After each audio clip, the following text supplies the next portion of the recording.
Many Nigerians will lose their generational inheritance beginning from 2026. Let me tell you about this impending catastrophe. The Nigeria Tax Act 2025 was signed into law by President Bola Tinubu in June 2025. It was framed as a necessary modern tax reform, but actually contains several alarming provisions, the most frightening of which is an inheritance tax. In the UK, France, and several other European countries, brand new inheritance tax laws have also been passed, but the citizens there are resisting with everything they can.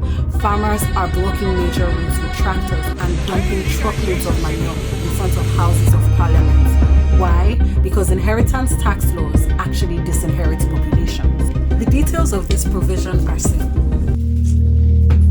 In the past, when property was being passed from parents to child, the child owed the government nothing because it was your dad or your mom's or your grandmother's property, and now it is yours. No actual cash transaction has happened, and so no tax is owed. But that house likely increased value since your grandmother bought it all those years ago, and you gain that value on inheritance implicitly. This is called unrealized capital gain. Capital as in anything of value, that house, the farm, any property.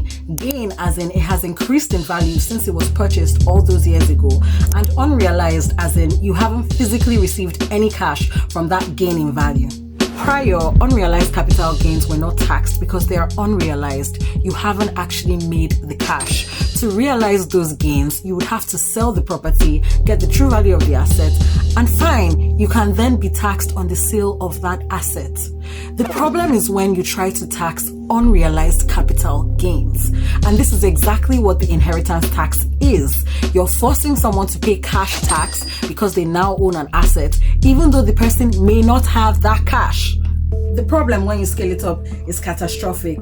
The law states that when property is being passed from parent to child, deceased spouse to spouse, or from any owner to any inheritor, the inheritor has to pay.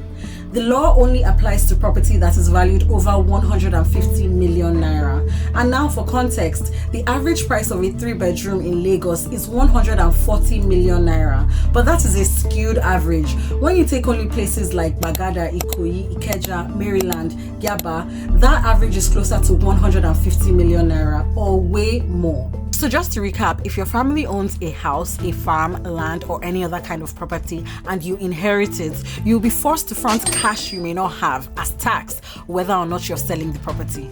It gets worse. There's a French angle. Nigeria has signed an MOU with France to help track data and enforce these laws. And what this actually means is that once a Nigerian is named an inheritor and immediately upon the death of a relative becomes an owner, that person now owes the government tax. If they cannot pay the tax to keep the property, they'll be forced to sell that property.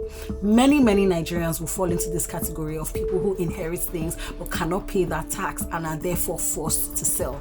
And guess who has advanced warning about who is inheriting property now and who is defaulting on their taxes? That's right, France. Guess who is going to swoop in and mass buy Nigerian properties that are being sold? France. This is going to trigger a land grab on the scale that we have not seen maybe since colonialism. With this new tax law, Nigeria has just potentially sold a generation's inheritance to France, or at the very least, it has opened the door to a mass-scale dispossession of Nigerians from their lands and properties. Let this conversation reach the mainstream political discourse. It is so important. Because